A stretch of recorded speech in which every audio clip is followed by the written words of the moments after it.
വിശുദ്ധ കുർബാനയിലൂടെയാണ് സഭ വളരുന്നത്. സഭയാണ് വിശുദ്ധ കുർബാനയെ വളർത്തുന്നത്.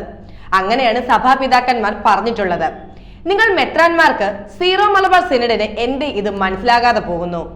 അതോ ഇതൊക്കെ നിങ്ങൾക്ക് ധ്യാനം നടത്തുമ്പോൾ ഞായറാഴ്ച പ്രസംഗങ്ങളിൽ മൈക്കിന് മുമ്പിൽ നിന്ന് അലറാനുള്ള വെറും വാക്യങ്ങൾ മാത്രമാണോ?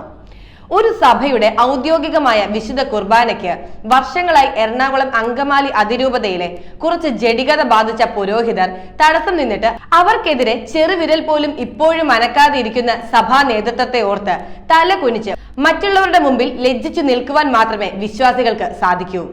വിശുദ്ധ കുർബാനയിൽ ഈശോയുടെ സജീവമായ സാന്നിധ്യം ഉണ്ടായിരുന്നിട്ടും ആ പരിശുദ്ധ കുർബാനയെ 16 മണിക്കൂർ തുടർച്ചയായി സീറോ മലബാർ സഭയുടെ മേജർ ആർച്ച് ബിഷപ്പിന്റെ കത്തീഡ്രൽ ബസിലിക്കയിൽ ആ സഭയുടെ 60 ലക്ഷം വിശ്വാസികളുടെ കേന്ദ്ര സ്ഥാനമായ ദേവാലയത്തിൽ സമരത്തിന് ആയുധമായി ഉപയോഗിച്ച് വാഴ്ത്തിയ തിരുവോസ്തി കൊണ്ട് വീണ്ടും വീണ്ടും ബലിയർപ്പിച്ച് ആഭിചാരക്രിയ നടത്തിയ 32-ലധികം വരുന്ന വൈദികർ ഇന്നും ലോഹയിട്ട് മതിച്ച് വിശ്വാസികളുടെ ഇടയിലൂടെ സഞ്ചരിക്കുന്നു. അവരും പുരോഹിതരാണത്രേ. സഭയെ നിർമ്മിക്കുന്നതും വളർത്തുന്നതും പരിശുദ്ധ കുർബാനയ്ക്കെന്ന തിരിച്ചറിവ് ആദ്യ പിതാക്കന്മാർക്കാണ് ഉണ്ടാകേണ്ടത്. അവർ അപ്പോസ്തോലിക പാരമ്പര്യം പിന്തുടരുന്ന അപ്പോസ്തോല പിൻഗാമികളാണ്. എന്തിനെ തൊട്ട് കളിച്ചാലും പരിശുദ്ധ കുർബാനയെ തൊട്ട് കളിച്ചാൽ ആ കൈകൾക്ക് കൂച്ചുവിലങ്ങിട്ട് നിയന്ത്രിക്കേണ്ട വ്യക്തികളാണ് മെത്രാന്മാർ. പരിശുദ്ധ സിംഹാസനം തന്നെ അർത്ഥശങ്കയ്ക്ക് ഇടയില്ലാത്ത വിധം മാർ ബോസ്കോ പുത്തൂരിന് നൽകിയ 2023 ഡിസംബർ 7 144/2023 കത്തിൽ പറഞ്ഞിട്ടുള്ള കാര്യം മെത്രാൻ സെനഡ് മറന്നുപോയോ?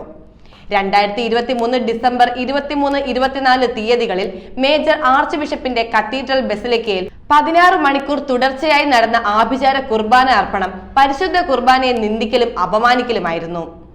വാസ്തവത്തിൽ അത് സാത്താൻ അർപ്പിച്ച ബലിയാണ്. ആ ബലിയർപ്പണം നടക്കുമ്പോൾ ഗുണ്ടകൾ അവിടെ നിന്ന് പച്ചത്തെറി വിളിക്കുന്നത് കേൾക്കാമായിരുന്നു. ഇതെല്ലാം ലൈവായി ലോകം മുഴുവൻ കണ്ടതല്ലേ.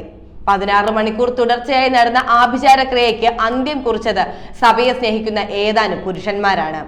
അവർ ആഭിചാരം നടത്തിയിരുന്ന മേശ ഒരു വശത്തേക്ക് തള്ളി മാറ്റി. അതോടെ ആഭിചാരക്രിയ നടത്തിയ 32 വൈദികർക്കും രംഗമൊഴിഞ്ഞ് പോകേണ്ടി വന്നു. അതല്ലേ നടന്ന സത്യം. പരാതികൾ ഒന്നിനു പുറകെ മറ്റൊന്നായി റോമിൽ എത്തിയപ്പോൾ വത്തിക്കാനും അപ്പോസ്തോലിക് അഡ്മിനിസ്ട്രേറ്ററും ഒക്കെ വിവിധ കമ്മീഷനുകളെ വെച്ചു. പരിശുദ്ധ കുർബാനയെ അപമാനിച്ച 32-ൽ പരം വൈദികരെ അന്നേ ദിവസം തന്നെ സസ്പെൻഡ് ചെയ്യേണ്ട അപ്പോസ്തോലിക് അഡ്മിനിസ്ട്രേറ്റർ മാർ ആൻഡ്രൂസ് താഴത്ത് ഉറക്കം നടിച്ചു. കാനൻ നിയമത്തിലുള്ള അദ്ദേഹത്തിന്റെ പാണ്ഡിത്യം അന്നേ ദിവസം എവിടെയോ പോയി മറഞ്ഞു.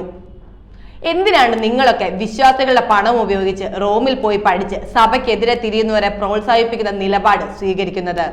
വാസ്തവത്തിൽ വിശ്വാസികളുടെ പണമാണ് നിങ്ങൾ റോമിൽ പോയി പഠിക്കുവാനും അതിന്റെ പേരിൽ മെത്രാൻ പോലും ആയി തീരുവാൻ ഇടയാക്കി തീർത്തിട്ടുള്ളതും. കുറ്റക്കാരായ വൈദികർ പൗരസ്ത്യ സഭകളുടെ കാനൻ നിയമം അനുസരിച്ച് ശിക്ഷിക്കപ്പെടണം എന്ന് വിവിധ കമ്മീഷനുകൾ വിധി എഴുതിയല്ലോ. എന്തേ നിങ്ങൾ അത് വിശ്വാസികളെ കാണിക്കാതെ മൂടി വെച്ചിരിക്കുന്നത്?